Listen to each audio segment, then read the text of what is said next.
ദിവസമായിട്ട് ഇൻസ്റ്റഗ്രാം തുറന്നാൽ കാണാൻ പറ്റുന്ന ഒരു ഐറ്റമാണ്. വേറൊന്നുമല്ല, ബ്രെഡും മുട്ടയും കൊണ്ട് ഉണ്ടാക്കുന്ന ഒരു ഐറ്റം. അവരതിന് പിസ്സ എന്നൊക്കെ പേരിട്ട് വിളിക്കുന്നുണ്ട്. പക്ഷെ ഞാനതിവിടെ പറയുന്നില്ല. കാരണം ഞാൻ ഉണ്ടാക്കി വരുമ്പോൾ അതാവുമെന്ന് ഉറപ്പില്ലാത്തതുകൊണ്ടാണ് കേട്ടോ. മാത്രമല്ല, പുറത്താണെങ്കിൽ പോലും ഞാൻ ഇതുവരെ ഈ ഒരു ഐറ്റം ടേസ്റ്റ് ചെയ്ത് നോക്കിയിട്ടില്ല. എന്നെ പോലെ ഇങ്ങനെയുള്ള ഐറ്റംസ് ഒന്നും ട്രൈ ചെയ്ത് നോക്കാത്തവരുണ്ടെങ്കിൽ കമൻറ്റ് ചെയ്യാൻ മറക്കരുത്. അതിനാവശ്യമായിട്ട് നമുക്കിവിടെ വേണ്ടത് ബ്രെഡ്, മുട്ട, ചീസ്, ബട്ടർ തുടങ്ങിയ ഐറ്റംസ് ഒക്കെയാണ്. ഞാനൊരു 7 ബ്രെഡ് കോൺ ഷേപ്പിൽ കട്ട് ചെയ്ത് മാറ്റി വെച്ചിട്ടുണ്ട്.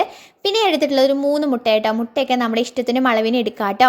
അതിലേക്ക് ആവശ്യത്തിനുള്ള ഉപ്പും കൂടി ഇട്ടിട്ട് മിക്സ് ചെയ്ത് മാറ്റി വയ്ക്കാം. ഇനി ഒരു പാന് ചൂടാക്കാൻ വെച്ചിട്ടുണ്ട്. പാന് നന്നായിട്ട് ചൂടായി വരുമ്പോൾ ചെറിയ പീസ് ബട്ടർ ഇട്ട് കൊടുക്കുന്നുണ്ട്. ബട്ടർ ഒന്നിട്ട് ചൂടായി എല്ലായിടത്തും എത്തട്ടെ. ആ സമയത്ത് നമ്മൾ കട്ട് ചെയ്ത് വെച്ചിട്ടുള്ള നമ്മുടെ ബ്രെഡിൻ്റെ പീസുകളുണ്ടല്ലോ, അതിങ്ങനെ ഓരോന്നോരോന്നായി വെച്ച് കൊടുക്കുക. ഇങ്ങനെ വട്ടത്തിൽ അറേഞ്ച് ചെയ്ത് വെക്കുമ്പോൾ കാണാനൊക്കെ ഒരു രസം ഉണ്ടാവും കേട്ടോ. അതിൻ്റെ മേലേക്ക് ഇനി നമ്മൾ മിക്സ് ചെയ്ത് മാറ്റി വെച്ചിട്ടുള്ള നമ്മുടെ മുട്ടയുടെ മിക്സ് ഒഴിച്ച് കൊടുക്കലാണ്.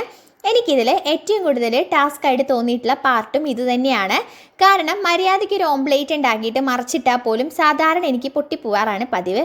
ഞാൻ ഇതെങ്ങനെ മറിച്ചിരുന്ന് ആലോചിച്ചിട്ട് തന്നെയായിരുന്നു ഇത് ഒഴിച്ചുകൊണ്ടിരിക്കുന്നത്. പക്ഷേ കറക്റ്റ് ഞാനിത് മറിച്ചിടുന്ന സമയത്ത് തന്നെ ആ ഫോണിലൊരു കോൾ വന്നിട്ട് ആ വീഡിയോ മാത്രം എനിക്ക് എടുക്കാൻ പറ്റിയില്ല കേട്ടോ. എന്ത് കഷ്ടമാണ് നോക്കണേ. നമ്മൾ മര്യാദയ്ക്കൊരു പണി എടുത്തിട്ട് അത് കാണിച്ചു തരാൻ പറ്റാത്തത്.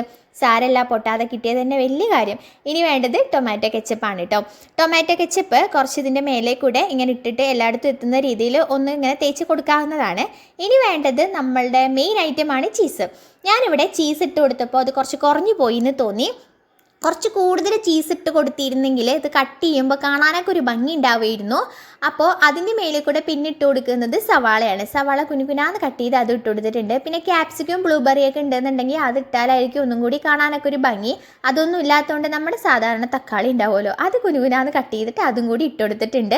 പിന്നെ ഒന്ന് 2 മിനിറ്റ് ഒരു അടപ്പ് വെച്ച് അടച്ചു കൊടുത്തിട്ട് ഒന്ന് ആവി കയറ്റി എടുത്തു. ഇനിയിപ്പോൾ എന്താ, വേറൊരു പാത്രം എടുക്കുക, അയിമക്ക് തട്ടുക, കട്ട് ചെയ്യുക, കഴിക്കുക. ഞാനിവിടെ എൻ്റെ കിടാവിനാണ് കേട്ടോ ടേസ്റ്റ് ചെയ്യാൻ കൊടുത്തത്. അവൻ്റെ മുഖത്ത് നല്ലൊരു പുഞ്ചിരി കിട്ടി. അത് മതി, വേറെ എന്ത് വേണം. അപ്പോൾ വീഡിയോ കണ്ടിരിക്കാതെ എല്ലാവരും ട്രൈ ചെയ്ത് നോക്കണം. അടുത്തൊരു വീഡിയോ കാണുന്നവരേക്കും ടാറ്റാ ബൈ, സീ യു.